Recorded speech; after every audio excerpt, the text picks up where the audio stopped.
শাসক আমাদের এই বাংলাদেশের জন্য দরকার। আমরা এমন ভাবে ক্ষতির ভিতরে পড়বো, আমরা এমন ক্ষতির ভিতরে পড়বো, আমরা আফসোস করতে করতে শেষ হয়ে যাব। এজন্য ইনসাফকার শাসক আমার এই বাংলাদেশে বর্তমানে দরকার।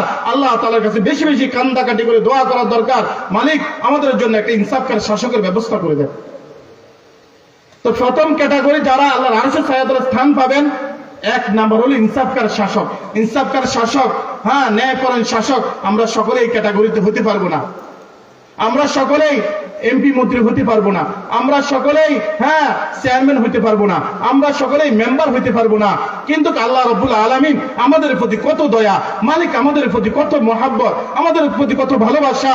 আল্লাহ তাআলা আমরা সকলেই যত এমপি মন্ত্রী হতে পারবো না, চেয়ারম্যান মেম্বার হতে পারবো না, ওসি এসপি হতে পারবো না, কিন্তু সেকেন্ড ক্যাটাগরি আমরা সকলে হইতে পারবো, যে আল্লাহ তাআলার দরবারে আমরা ইবাদত করে ওয়াশাবুন নাশা ফি ইবাদাতিল্লাহ, আমি যদি আমার জৈবন কালটাকে ইবাদত করে কাটাইতে পারি, তো আল্লাহর আরশের ছায়াতলে আমরা স্থান পাবো কিনা ভাই?